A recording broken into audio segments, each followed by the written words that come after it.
Ne lancez pas votre activité de VTC sans avoir vu cette vidéo. Si vous comptez travailler sur Uber, Bolt ou en tant que chauffeur privé, il y a des spécificités cruciales pour votre micro-entreprise et je vais vous partager comment faire pour ne pas travailler uniquement pour l'État, mais pour réellement s'enrichir. Donc on est parti directement sur mon écran. Premièrement, on va faire un petit rappel sur les conditions à respecter pour avoir une activité de VTC en micro-entreprise. Premièrement, il faut avoir passé son examen de VTC, donc réussir l'examen de la Chambre des métiers et de l'artisanat, donc c'est la CMA. Et sinon, il y a une autre option, c'est de demander une équivalence par l'expérience. Donc là, c'est possible si on a été 1 an chauffeur professionnel sur les 10 dernières années.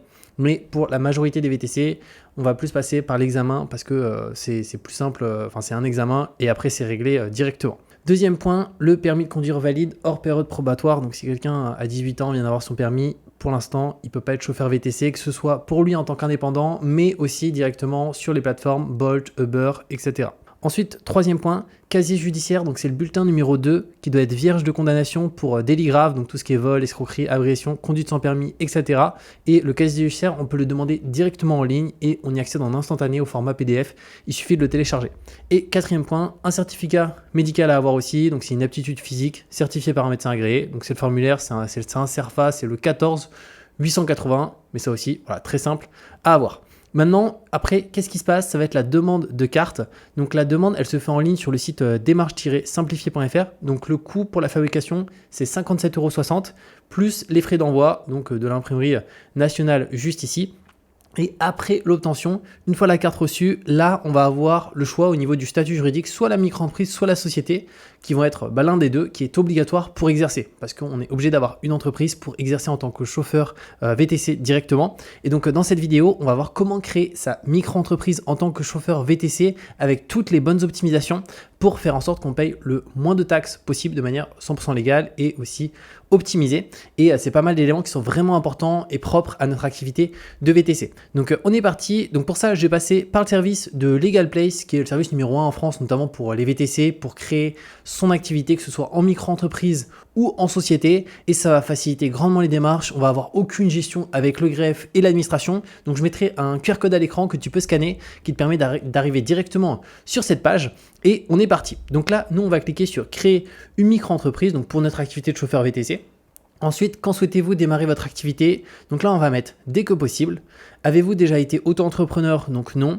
Là, êtes-vous sûr de vouloir créer une micro-entreprise? Alors sinon, il nous propose de créer une SASU. Il faut savoir que la majorité des VTC, en fait, ça va être après 50-50. On a une partie qui est en micro-entreprise, une partie qui est en société. En société, on va pouvoir faire passer des charges, notamment si on a un leasing au niveau de sa voiture, si on a l'essence, si on paye des péages. En micro-entreprise, ça ne sera pas le cas, mais en micro-entreprise, il y a beaucoup moins de taxes aussi. Donc, c'est vraiment un équilibre. En général, en tant que VTC, quand on se lance, on commence en micro-entreprise et par la suite, on passe en société. Mais on peut passer en société directement si on le souhaite. Donc là, si toi, tu souhaites te mettre en société directement, tu peux cliquer sur créer une SASU. Et si tu veux plus commencer en micro-entreprise, c'est quand même plus simple. Tu n'as pas besoin d'avoir un comptable à payer chaque mois. Donc, ça te permet déjà de tester ton activité de VTC et voir si ça te plaît. Et potentiellement, par la suite, après, passer sur une SASU. Mais dans tous les cas, tu peux choisir celui que tu veux. Donc, moi, ici, ça va être créer une micro-entreprise.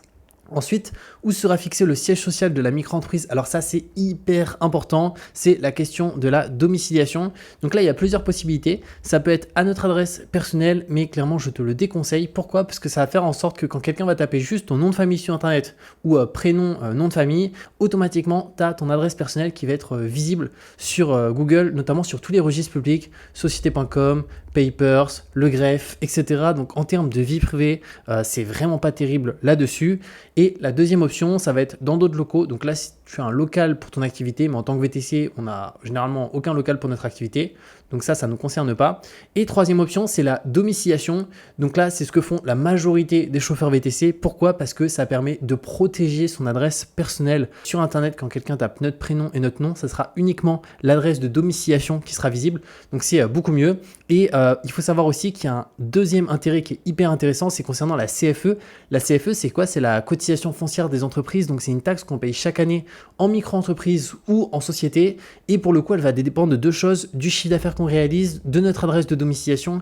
Et en France, la CFE est vraiment chère de partout, c'est-à-dire qu'en moyenne, ça va être autour des 1 000 € par an, mis à part une exception, c'est si on est domicilié sur Paris ou qu'on habite directement sur Paris même et qu'on se domicilie à notre adresse. Donc moi, dans mon cas, j'habite à Bordeaux, donc j'habite pas à Paris, mais je peux domicilier directement mon entreprise sur Paris. Alors c'est exclusivement l'adresse administrative qui sera sur Paris, c'est-à-dire que mon activité de VTC, elle sera pas sur Paris, mais du coup, c'est ce que font la majorité des personnes qui ont une entreprise, chauffeur VTC ou toute autre activité, pour payer moins de CFE et au-delà de ça, protéger son adresse personnelle. Donc moi, je vais le faire directement via LegalPace parce qu'ils ont bien une adresse qui est sur Paris et surtout, j'ai regardé avant en termes de rapport qualité-prix, c'est les plus intéressants, c'est sans engagement et ça nous permet d'économiser presque 1 000 € par an de CFE parce que sur Paris, elle est plafonnée à 77 alors que partout ailleurs, on paye 1000, 1050, 1100. Ensuite, quel est votre domaine d'activité? Donc nous, on va se mettre sur automobile et transport juste là. Là, on va devoir mettre notre identité. Donc là, ça va être le prénom, le nom de famille, continuer. Là, on met notre adresse mail directement. Ensuite, notre numéro de téléphone. Bon, là, je le flouterai. Voilà, continuer. Ensuite, que recherchez-vous? Donc ici, nous, c'est lancer notre activité en déguisant toutes les démarches de création. Ils ont aussi la partie solution 101, création, compta, banque. Mais clairement, en micro-entreprise en tant que VTC, il n'y a vraiment pas besoin d'avoir un comptable. C'est vraiment très simplifié. C'est vraiment quand on est en SASU en tant que VTC que là, il faut un comptable. Et sinon, il y a du conseil juridique et fiscal, non. Et je me renseigne non plus. Donc nous, ça va être la première étape. Je clique sur continuer juste là. Donc là, ils sont en train de préparer mon dossier. Donc j'arrive sur cette page et là il y a 2 packs qui me sont proposés, donc il y a un pack standard et un pack express, donc c'est 59 € pour le pack standard, donc c'est vraiment pas cher par rapport au temps que ça fait gagner et ça nous permet d'avoir aucun échange avec le greffe, l'administration, c'est eux qui gèrent tout le dossier directement. Et pour le coup, c'est quoi la différence entre les deux? Alors ici, c'est qu'il y a un traitement 24 heures. Moi, personnellement, je suis pas à 24 heures près. Si ça prend 48 heures, ça me va très bien. Donc, je vais prendre le standard. Et après, il y a quoi d'autre? Ah oui, là, par contre, il y a l'aide à l'obtention de l'ACRE. Alors, l'ACRE, c'est une aide qu'on peut avoir en tant que VTC. C'est l'aide à la création, à la reprise d'entreprise. Et elle permet la première année de payer 2 fois moins de cotisations sociales. C'est-à-dire que concrètement, quand on est chauffeur VTC, on va devoir payer en micro-entreprise aux alentours des 21,2% d'URSSAF, donc c'est la seule taxe qu'on va devoir payer avec aussi la CFE comme on l'a vu précédemment, mais si on est domicilié sur Paris, elle est très faible, donc 21,2%. Par contre, si on a l'ACRE, du coup, c'est exclusivement 10,6% la première année. Donc comment savoir si on peut en bénéficier? Je vais te partager les conditions. Donc pour le coup, c'est sur le site directement du service public, ils ont mis les conditions, il y en a 9 au total, et il faut rentrer dans l'une d'entre elles. Donc on peut voir qu'une personne qui, imaginons, touche l'aide au retour à l'emploi directement suite à un licenciement économique, elle peut avoir l'ACRE, une personne qui touche le RSA ou la SS, une personne qui a entre 18 et 25 ans ou qui a moins de 30 ans mais qui ne bénéficie pas de la RE.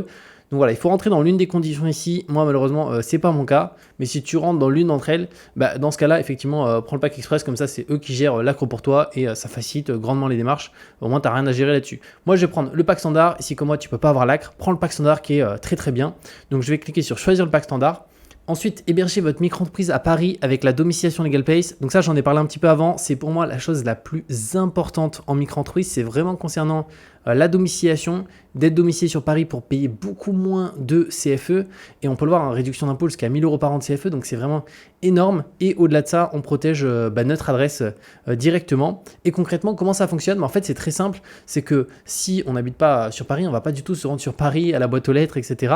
Mais le centre de domiciliation, il y a énormément de boîtes aux lettres. Il y a une boîte aux lettres qui est attribuée pour nous directement. Et dès que du courrier arrive au sein de celle-ci, le centre de domiciliation scanne et on y accède en ligne. Et ça peut être réexpédié à notre adresse personnelle si on le souhaite. Donc c'est aussi simple que ça. Donc moi, ça, je vais le prendre. C'est 17 € par mois directement. Mais c'est juste hyper intéressant. C'est-à-dire que même malgré un abonnement à payer de domiciliation, on économisera toujours au moins 700 € par an, ce qui est vraiment non négligeable. Ensuite, votre compte pro 100% sécurisé pour gérer vos finances comme un pro. Alors pour le coup, c'est un compte pro Conto, donc c'est 9 € par mois. Ah ouais, donc ça rend pas cher. Là, il faut savoir que c'est obligatoire en cas de chiffre d'affaires supérieur à 10 000 € pendant 2 ans. Moi, dans mon cas, je vais le prendre dès le début. Pourquoi? Parce que ça permet de dissocier mon compte perso de mon compte pro et la majorité des comptes perso, que ce soit Boursobank, Hello Bank, Fortuneo, Revolut, N26, dans leurs conditions, c'est des comptes exclusivement dédiés à des utilisations personnelles. Et en cas d'utilisation pro, c'est-à-dire on reçoit un virement d'Uber ou un virement client directement, le compte risque de se faire fermer et d'avoir un blocage de fonds. Donc pour éviter ça, autant avoir un compte pro. Et là, c'est un compte pro Conto et pour moi, je trouve que c'est vraiment top. Donc je vais cliquer sur ajouter et continuer. Donc là, on a la création, plus la domiciliation, plus le compte pro. Donc il y en a pour 70,80 €. Donc c'est juste hyper intéressant. Et là, d'ailleurs, si tu souhaites payer encore moins cher, tu peux utiliser un code de réduction. Alors je vais moi-même l'utiliser sur ma propre commande. Donc je te le mettrai directement à l'écran. Et ce code, c'est directement Julien EK, tout en majuscule. Et il te permet d'avoir directement 15% de réduction. Donc pour 60,18 €, tout est délégué et surtout ça permet de faire les démarches beaucoup plus rapidement. Donc je vais cliquer sur procéder au règlement juste ici. Dans mon cas, je vais payer par carte et une fois que c'est fait, on se retrouve de l'autre côté. Donc c'est bon, le paiement a bien été effectué. On arrive ensuite sur cette page, donc on a un dossier qui nous a été créé. Alors on a un questionnaire, je viens de le compléter à l'instant, mais je vais le reprendre pour pouvoir te partager qu'est-ce qu'il faut mentionner en tant que VTC directement pour vraiment que ça soit le plus clair possible. Alors là, on clique sur suivant directement. Activité, très simple, on indique juste VTC juste là. Alors si tu as déjà ta carte de VTC, c'est top. Si jamais tu n'as pas encore ta carte de VTC, sache que ton dossier sera enregistré et que tu pourras l'ajouter par la suite directement. Donc là, on clique sur suivant. Ensuite, où sera située votre adresse de domiciliation? Donc moi, c'est via Legal Place sans engagement sur Paris. On fait suivant. Là, c'est nos informations d'identité, donc c'est prénom, nom, date de naissance, ville. Ensuite, on va aller directement sur la 5e étape. Donc là, c'est avez-vous déjà une micro-entreprise? Donc non. Après, on a nos coordonnées. Donc là, c'est numéro de téléphone. Alors juste, je flouterai à l'écran. Là, on a l'adresse. Ici, c'est bien l'adresse de notre domicile personnel qu'on doit indiquer. Ensuite, l'adresse mail. Donc là, après, je vais descendre. On fait suivant. Ici, là, c'est où est-ce qu'on souhaite que notre courrier soit réexpédié. Donc ici, on met notre adresse personnelle directement. Et en fait, ça va être les courriers qu'ils appellent sensibles. Donc carte bancaire, chèque, recommandé, impôt vont systématiquement renvoyer gratuitement à votre adresse dans la journée. Vous pourrez ainsi nous demander des réexpédiés d'autres courriers sur demande. Donc en fait, dès qu'il y a un courrier important qui arrive, imaginons notre carte bancaire, Conto ou tout autre, si c'est un document important, il le réexpédie dans la journée à notre adresse personnelle et on y accède aussi en scan. Ensuite, souhaitez-vous bénéficier de 15% de réduction avec un abonnement annuel? Donc moi, j'ai pris un abonnement annuel. Bon, tu peux aussi prendre un abonnement mensuel en 20 € par mois. Dans tous les cas, par rapport aux économies de CFE que ça permet de faire, c'est juste hyper intéressant. Mais moi, je vais prendre un annuel directement.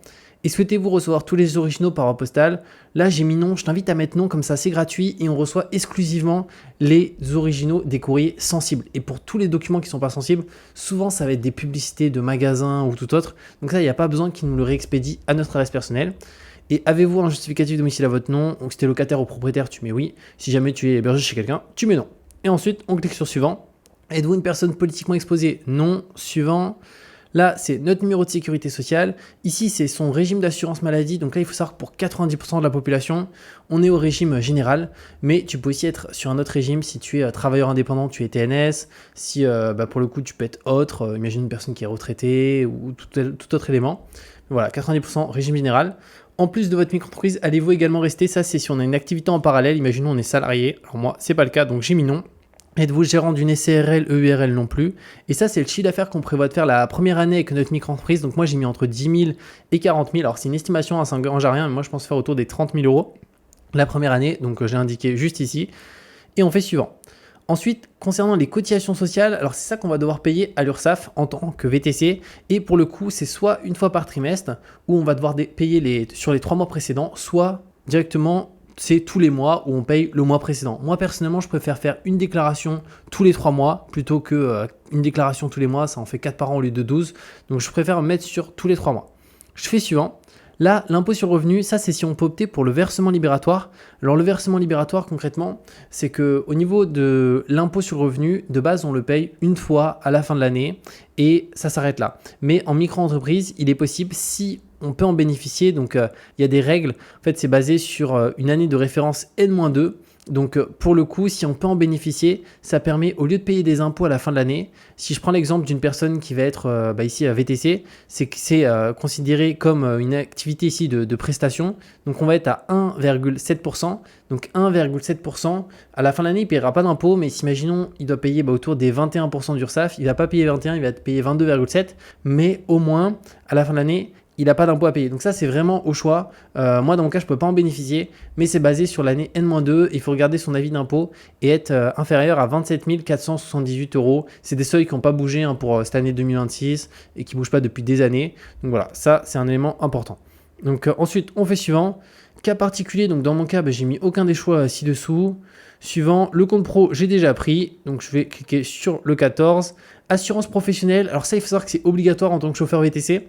Donc pour le coup, là moi je vais faire un devis avec Eurus, donc c'est directement la possibilité de le faire avec eux. Bon, c'est les plus gros Eurus sur cette partie en RC Pro, mais il faut savoir qu'il y a c'est pas obligatoire pour toutes les activités, mais pour les VTC, pour aussi les activités qui sont dans le bâtiment, les activités dans la santé, on est obligé d'avoir une RC Pro. Donc moi j'ai mis ici, oui, je souhaite m'assurer des 13 € directement. Donc ça c'est top. Je fais suivant. Formation, donc là rien à indiquer, j'ai mis non, ça m'intéresse pas. Je fais suivant. Comment est connu Legal Place, bouche à oreille, avez une communauté sur les réseaux, j'ai mis oui et je fais valider juste ici. Donc là c'est en train directement de s'enregistrer. Donc ça me remet sur cette page. Donc pour la domiciliation, ensuite là c'est la signature en ligne. Bon ça c'est rapide, je vais le faire juste après. Et là justificatif. Alors qu'est-ce qu'on nous demande? Pièce d'identité. Ensuite justificatif de domicile à mon nom et à mon adresse. Donc là je vais mettre directement ma facture d'internet, de box internet. Et carte professionnelle de VTC qu'on peut ajouter. S'il y a un élément que tu n'as pas directement tout de suite maintenant, sache que ton dossier de toute façon reste actif en fait et tu pourras l'ajouter juste après. Et après, juste avant la signature, j'ai le compte pro. Donc là, ça va être la partie ici. Donc c'est une vérification d'identité avec la carte d'identité ou le passeport.